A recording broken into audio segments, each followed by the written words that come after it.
What's up guys, my name is Scott Holmes. I've sold over $1 million in the last 2 years on Amazon, and today I'm going to talk to you about how much it costs for me to start my own private label supplement company. So the first expense was samples. These are 2 different sample runs I got. There are 250 capsules in each of these and they cost me $300.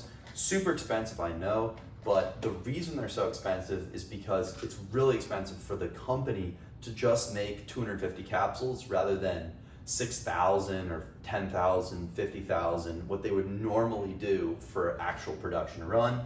So I needed to test the actual efficacy of the formula to make sure it worked.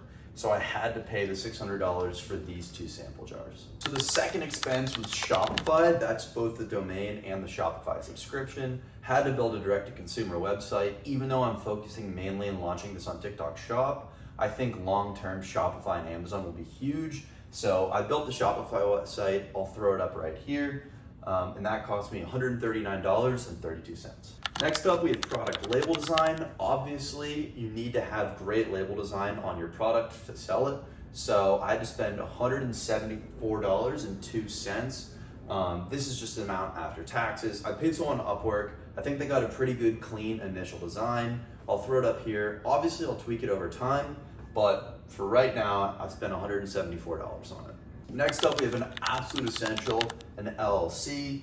Obviously, since this is a supplement company, it's gonna be a consumable good, very important to be legally protected. Not that I think anything's wrong with it, but it's just good because we live in a world where there are a lot of lawsuits. And so I paid $299 to get my LLC set up. Next up, we have a mentorship. This is probably the expense people are gonna most disagree with, but I think it's pretty essential for starting a new platform. As I said at the beginning of this video, I've sold on Amazon for 2 years. I'm still selling on Amazon, and if I could have gone back and paid to know what I know now about Amazon, I would do it every time.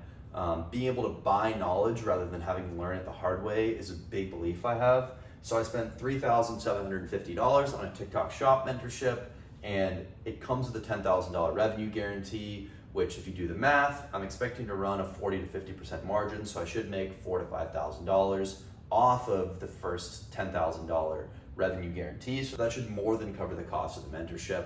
Next up, we have software. So obviously TikTok Shop, there's not a lot of stuff on the front end where you can look at sales volume, sales rank, the way you can with Amazon, but there's a software called Callow Data, which allows you to do a ton of research. Not sponsored by them, but great software. Check it out if you're considering selling on TikTok Shop. Tons of great information. So it was $80 a month. I paid for 2 months of it, so obviously $160. Pretty basic expense. The final expense, the big one, what we're actually gonna sell. So at the time of this recording, I haven't actually sold a single item yet. So this is all the money I've spent before selling anything. And the last expense was inventory. So I bought 1,000 bottles, which was the minimum order quantity from my supplier at $8 each. That price will go way down once I order more. Should go down to more like $4 or $5 a bottle once I order more. But that's the cost right now, is $8,000 for 1,000 bottles.